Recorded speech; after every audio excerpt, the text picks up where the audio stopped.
This video was made possible by Mzizi International, the official African diaspora clothing brand. Visit mzizishop.com for more information. It is no secret that the UK government's plan to send some asylum seekers to Rwanda for processing has been one of the biggest bones of contention in international relations in recent times.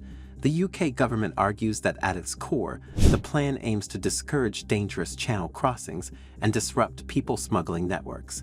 However, the plan has faced strong opposition from various groups, including some MPs from Prime Minister Sunak's own party, raising concerns about the fairness and practicality of the policy. Critics argue that sending asylum seekers to Rwanda risks violating their human rights and fails to address the root causes of migration. Additionally, the effectiveness of the plan as a deterrent is uncertain, and some argue it could simply push people to take even more dangerous routes. The UK Supreme Court ultimately deemed the plan unlawful, but Prime Minister Sunak pursued new legislation called the Safety of Rwanda Deportation Bill to revive it, and now the bill has passed its critical third reading. Does this mean the deportation plan is in full force now? And what does this mean for Rwanda? In today's video, we will offer deep insights into these questions and more.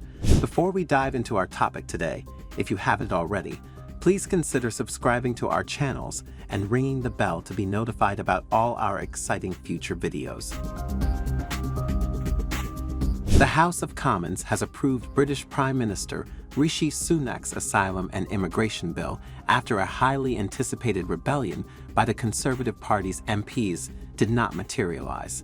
A few members of parliament belonging to Sunak's party had expressed their intention to oppose the Safety of Rwanda deportation law, citing preparations by the government to transfer certain asylum seekers to Rwanda as being insufficiently strong to withstand judicial challenges. However, in the end, only 11 staunch conservatives opposed the bill, and it was approved by a vote of 320 to 276. In an effort to discourage asylum seekers from attempting to cross the English Channel and enter the United Kingdom, Sunak has made his anti-immigration "Stop the Boats" campaign the centerpiece of his government's legislative agenda. This is because the UK has been forced to house tens of thousands of asylum seekers on British soil for months on end while their asylum requests were being processed. However, this came at a daily cost of £8 million to taxpayers, and many were fed up.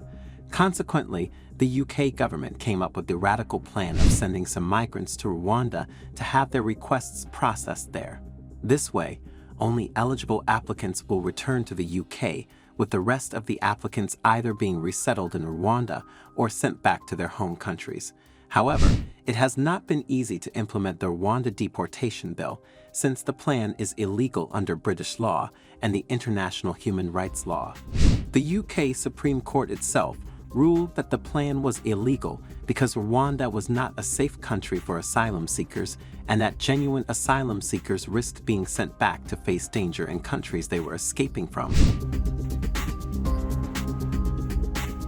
That is why Sunak came up with the Safety of Rwanda Asylum and Immigration Bill that recognizes Rwanda as a safe country, essentially stopping the Supreme Court from preventing asylum seekers from going to Rwanda on grounds of Rwanda being unsafe. And now this bill has passed through the House of Commons, representing a minor victory for Prime Minister Sunak. However, the Prime Minister is far from home and dry, as this bill still has to pass through the Upper House of Lords.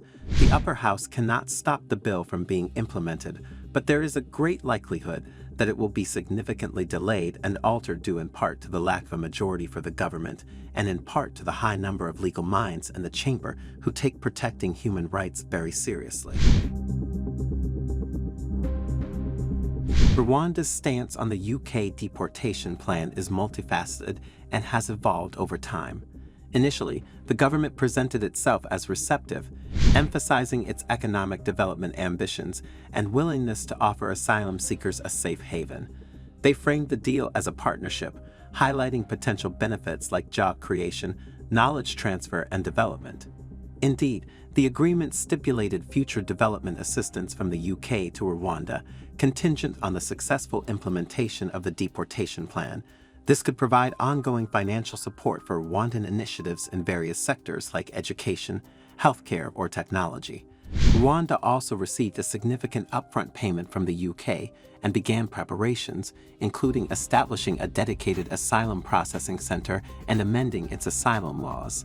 About £240 million has been paid to Rwanda so far as part of the deal, while a further payment of £50 million is expected in the 2024-25 financial year, with 2 further payments scheduled. However, as legal challenges and international criticism mounted, Rwanda's tone shifted. President Kagame, once enthusiastic about the partnership, has grown impatient, stressing that the dragging on cannot become indefinite and hinting at the possibility of scrapping the deal if it remains stalled. His public offer to return the UK's money if no asylum seekers arrive signals a shift in Rwanda's calculus. The initial economic and developmental incentives are losing their luster in the face of protracted legal hurdles and international outcry. While the House of Lords cannot stop the bill from passing into law, their power to delay and amend it significantly poses a fresh challenge.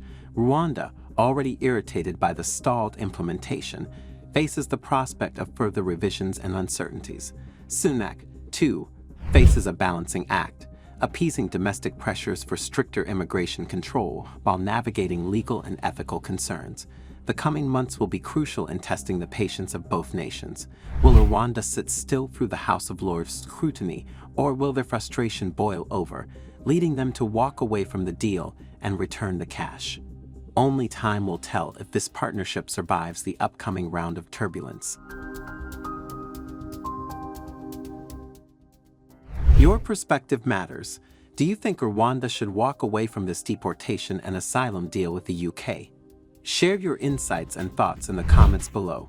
For continued updates on global affairs and diplomatic developments, be sure to subscribe to the New Africa channel. Stay informed, stay engaged. Thank you for watching, and we look forward to bringing you more insightful content in the future.